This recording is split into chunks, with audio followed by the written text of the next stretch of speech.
Tyrion Padrell. So, Ruben, CEO of Career Karma, connects the world's talent to its next opportunity by matching them to education they can trust. Sydnee Sampson-Blackwell, software engineer, entrepreneur who has been independent since 16 years old, now building generational wealth through apparel design and open source. And our moderator, Tyrion Padrell, HR expert with 10 plus years in career in global health and media. She currently oversees HR, recruiting, and engagement here at Blavity. Please welcome them to the stage.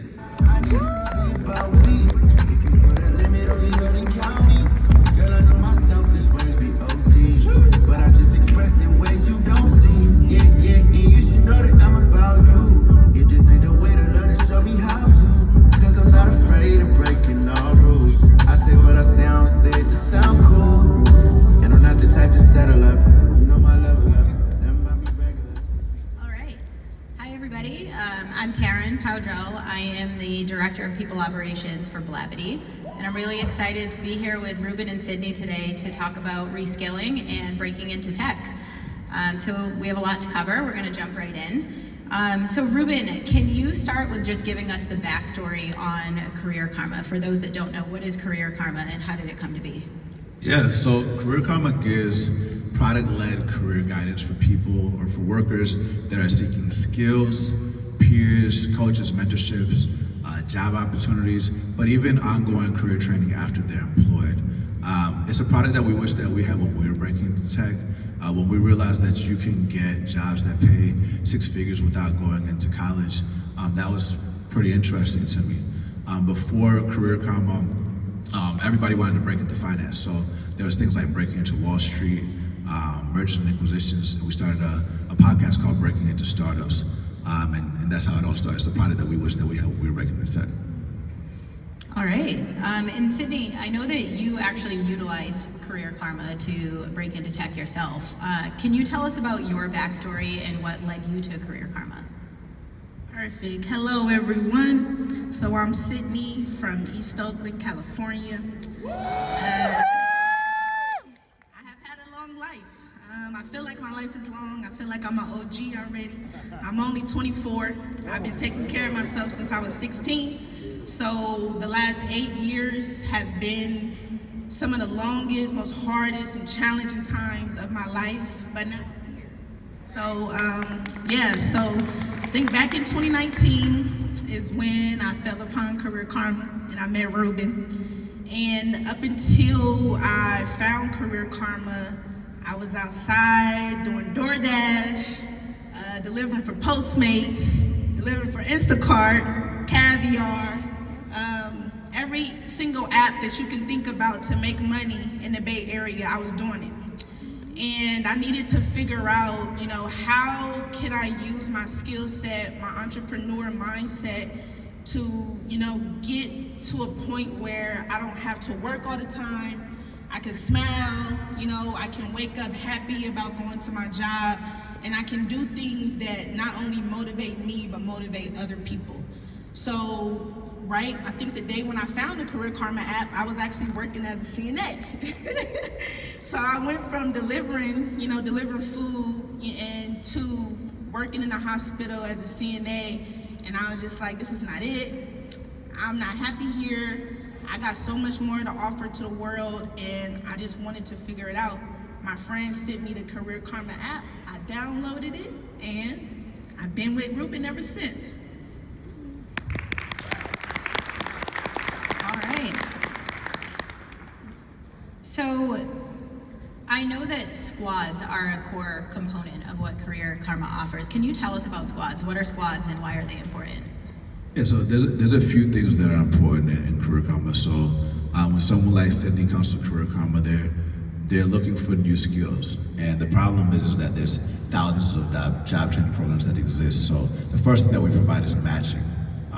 So we'll talk about that in a second. So after we match you to a program, that can be very overwhelming because as you're trying to go through interviews, it's hard to know what to ask in the interview.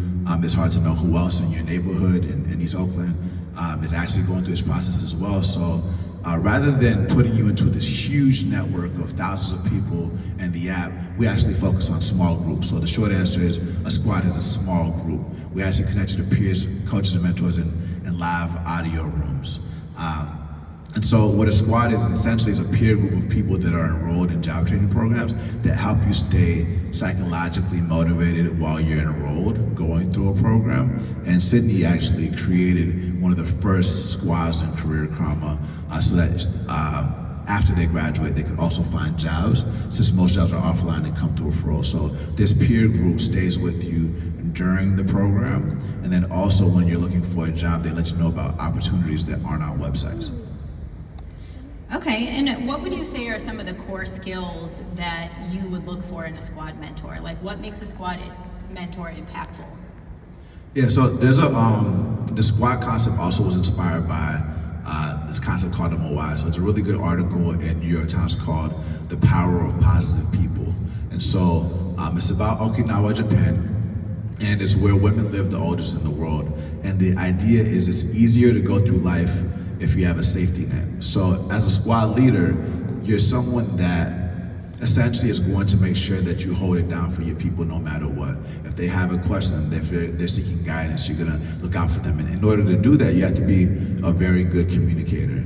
If you're having a hard day, you still have to be able to put a smile on your face and make sure that they stay motivated as well. You have to make sure that they're not just connected to educational resources or financial resources. You might have to help them find housing or financial, innovative things like that. So those are some of the key elements. Okay, so that's a good segue. Sydnee, can you tell us about your experience forming the squad that you formed and how that impacted your experience? Perfect. So as I mentioned, I started in Career Karma, I think it was May of 2019. So I remember the first day I downloaded the app. There's so much going on. I'm hearing all of these tech topics, stuff that I don't know, what is going on, what is this, what is HTML, right? What is JavaScript? What is all of these things? And it didn't make sense to me. So Ruben had this thing where, we can all go to a live Zoom call. We could connect with other people all around the world who were also interested in the same thing. We connected, shared our stories, and I was like, all right, boom, I got my squad. I'm gonna call my squad Young and Ambitious because we're all young and ambitious, striving, to change the world. And I think one of my first members is in the audience somewhere, Miss Danielle Mondry. But yeah, we formed this group together back in 2019. And I think as of right now, we're a little over 30 jobs right now that we have landed across our squad. Not only do we help folks get jobs, we help folks level up at their current job. We help folks pass their interviews.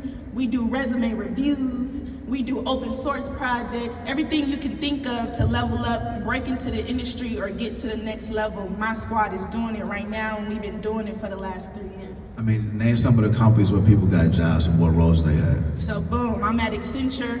I think the first job Danielle had, she was at GitLab. My sis Lanice was at Nucella. I got 2 people that got hired at Lowe's. I got another guy, a couple people that was at Twitter. We just be all over the place, right? And when people see YNA walk in the room, they know who we are and they know what we stand for. That's amazing. So Sydnee, can you talk to us about how having this squad impacted your experience as you went through boot camp? Like I said, the boot camp was very hard. And it was like if I didn't have my family, to me, I don't know how I would have made it. Like there were many nights where a lot of us were trying to pass projects or trying to pass labs. We didn't know what to do, or we would get into, come into a roadblock. And I had some of my YNA folks that would be online all night. So it'd be like 12 midnight, and I'm posting in the Slack channel, yo, I ran into an issue, this project is due tomorrow, who can come online right now and help me out? And I know that there's been several people that we didn't stayed up all night working through errors together, working through bugs together, and now crying together. Exactly. We cried. Some of us wanted to give up. I remember during the boot camp, I think in the beginning we were all like we can't do this. This is too much. Multiple times trying to quit. Yeah. And Ruben was like, y'all started this for a reason. Like, y'all got y'all family. Like, y'all not doing it by yourself. So if you have a friend, you have a community, it makes it a little bit easier when you run into those bugs because you got somebody to lean on. Yeah. Okay. And were there any particular skills that you felt like translated well from your prior experience into the tech space? That was me. Okay, yeah. So I think one of the main things that helped me get to where I am now is that I've always been an entrepreneur. I've been an entrepreneur since high school. I started building businesses in high school. I think the very first business I built was a cleaning company. And I was 16 and 17, cleaning houses for software engineers and data scientists in San Francisco. And I was just like, okay, I have all of these skills. I know how to run a company. I know how to, manage people. I know how to manage teams. Now I need to bridge all of those things into what I'm doing right now in technology. Quick question, did everybody that get those jobs, did they all go to college? Nope.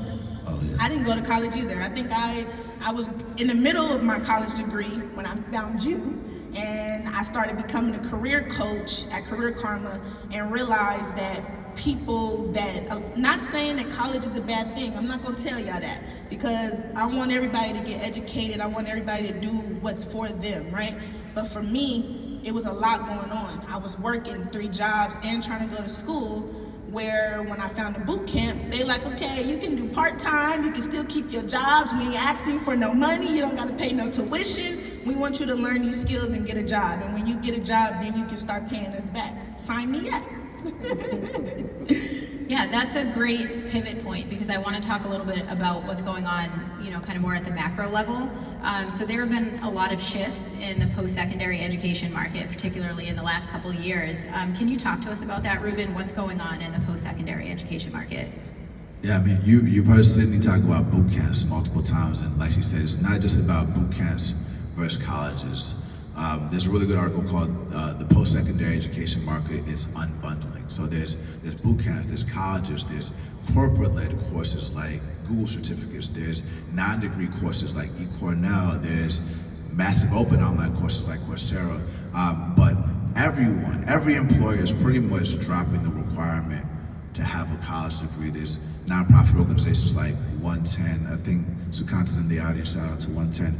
All these Fortune 500 companies are dropping the requirement to have a college degree because since the pandemic hit, 1.4 million people have stopped going to college. And those enrollment numbers are dropping. And the reason why isn't because college isn't important, but people are starting to shift towards an outcomes-driven education model. And it's not just about did you graduate and get a certificate, did this education get you a job? Sydnee's been talking a lot about boot camps. Boot camps pioneered short-form, outcomes-driven education that is relevant for today's student. Most students aren't 18-year-olds. They're 25 to 35 plus with kids that can't go to school full-time. So even if you make education free, you actually can't go to school, so you need part-time and self-paced options. But most schools aren't free.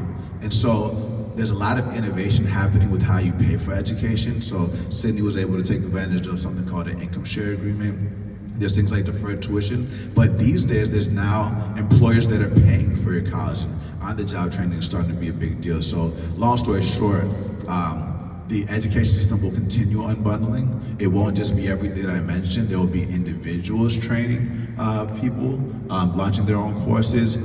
There's organizations like Reforge and OnDeck that exist. Y Combinator is an education institution. So that optionality, those thousands of courses are gonna also create more difficulties in choosing where you wanna go to school, which is this paralysis by analysis, which is why matching to the right education matters and why one education system won't train the entire world and why you need some kind of directory.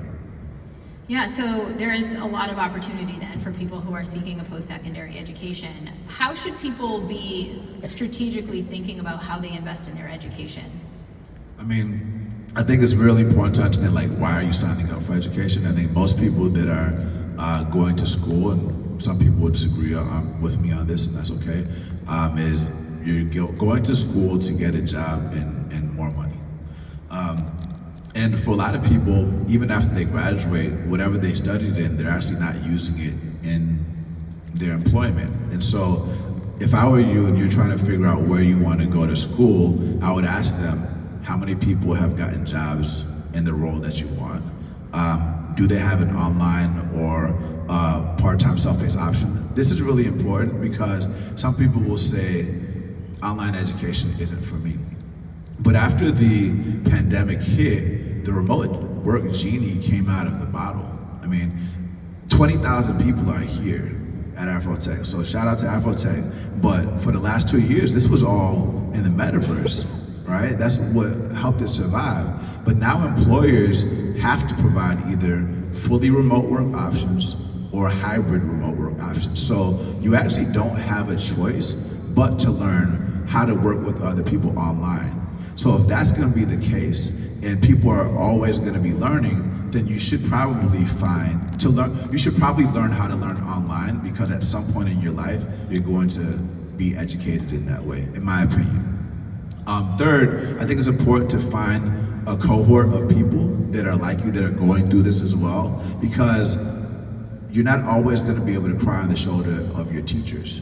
Like, you'll be able to ask your teachers questions, but also your teachers might have limited amounts of time, and especially as the world becomes more global because of remote work, you're not gonna have that peer group of people that are gonna help you along the way. And then finally, you have to decide that you really want this. Because I promise you, if you're trying to do anything that's hard, you're gonna feel like quitting, and you're gonna have to psychologically push yourself to go through this. Career navigation isn't about education, career navigation is about psychology. So you have to decide first today.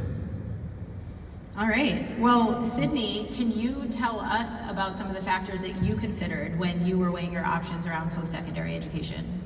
Definitely. To me, it was all about my future. And it was like, I can either keep doing what I'm doing now, keep stressing, keep working hard, keep working 2 to 3 jobs, or I can imagine life 10 years from now.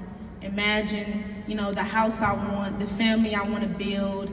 Imagine just getting up, going to go clock into work, having stand-ups, then going out for lunch, being able to run. Like, we don't get those things in these, regular jobs, these regular 9 to 5s, working labor jobs. You don't get these luxuries, right? Like, so the fact that tech, it gives you that opportunity, like, to do things that you've never been able to do before for your family. Like, right now, I finally got a house. I never had a house growing up, Like, it feels so good. It feels so good that when I get paid, I can pay my bills, and I don't have to worry about, okay, let me pay this bill, or let me eat top ramen for the night. I don't gotta worry about those things because tech put everything in a place for me. So you gotta think about yourself. You gotta think about what you want. You gotta think about your life 10 years from now, 20 years from now, 30 years from now, 40 years from now. Like, you gotta think about that. What do you want? Who do you want people to look at you as? What do you want people to look at you, when you walk in a room? Like, all of that matters. And to me, like I said, I wanted to live luxury, so baby, I had to go get it. All right, Ruben, can you talk to us about the role that employers play? How do they fit into the post-secondary education ecosystem? Yeah, I'll take a step back and talk about the segue into employers. So, before I mention, Career Karma helps job training programs find qualified applicants. We have about 2.5 million people a month that come to us looking for career advice, mostly women and people of color. And what's interesting about this whole phenomenon now is that employers themselves want to take an active role in people's education. Sydnee talked a lot about the luxuries that education provides, and there's a lot of fear in the market right now, a lot of layoffs, there's a recession that's coming. But what a lot of people forget is that benefits were introduced during the Depression, during the Roosevelt era, to compete in the market. And so there's healthcare benefits, there's 401k benefits, but there's also education benefits now. Pretty much any employer can actually pay for your education. You know, the GI Bill, which is available for veterans to pay for your education, existed. So there's things like ISAs and deferred tuition, but I know where Sydnee works and at a lot of employers, they will actually pay for your education. So there's actually a whole movement of people that are just going straight into education. And the employer will either pay for your skills training or your college education. There's a whole big phenomenon called stackable credentials. So sometimes you can choose to do a boot camp and get college credit, and if you want to eventually do college, you can. And so now Career Karma is starting to work with employers, providing product-led career guidance for employees that want to continue up-leveling their careers and figure out how to get all these point solutions that they've invested in to talk to each other and really manage that experience end-to-end. And why do you think that employers are kind of moving in this direction of like pivoting away from kind of the more traditional educational benefits and going more in this direction? I mean, here's a cool stat that I just learned. So 50% of babies born in the last decade are gonna live until 104. 50% of the babies in the last decade are gonna live until 104. What does that mean? That means that we're gonna switch from a 3-stage career where you go to school, work, and retire to, age 50 being the new 30, right? So you're gonna actually be working longer. So you're gonna go to multiple schools and multiple companies in a lifetime. Or if you decide to stay at the same company, you saw what happened with the Great Resignation. This is a weird recession where there's still a lot of open jobs and a lot of employers here that are hiring heavy, but they're also focused on retaining you. Because, like Sydnee said, a lot of the employers want to take care of you, and you can't take care of your people only by paying them good money, because you can get good money wherever you go, right? So, because technology is changing the world so crazy, the skills that you have will get outdated. I think the half-life of a skill is like 1.5 or 2 years. So employers are really getting active in providing ongoing training to their people, but also community, right? One of the early elements of community inside of companies is ERG groups. There's a lot of ERG groups represented here, and I think it's one of the biggest, examples of kind of a squad inside of a company that exists that isn't fully leveraged as much as it should be or it could be. Some people do this well. And even when you have large employers that are not thought of as tech companies like a big bank or a big logistics or trucking company, they're investing heavy in technology. But if you're heavy investing like driverless cars or in electric cars or in robotics in a warehouse, what happens to all the other people? You guys heard Mark Cuban yesterday talking about cost plus drugs. You saw big pharmacies investing in digital, shutting down their retail stores. What happens to their people, right? So for us, if you go to careerkarma.com/enterprise, you'll see it says, every company is a tech company. Bring your people to the future with you. The way to bring your people to the future with you is by investing in their education, because all of us are students and you need to always be learning.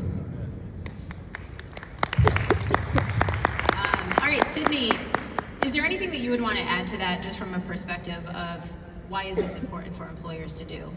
Yeah, I know right now, like I said, I'm a software engineer at Accenture, and Accenture is very much invested in us, right? We are their product. So if they can't, sell us and sell our skills, they don't make money, right? So ever since I've been there, I think I done got 2 to 3 certifications in the last year. For the last 2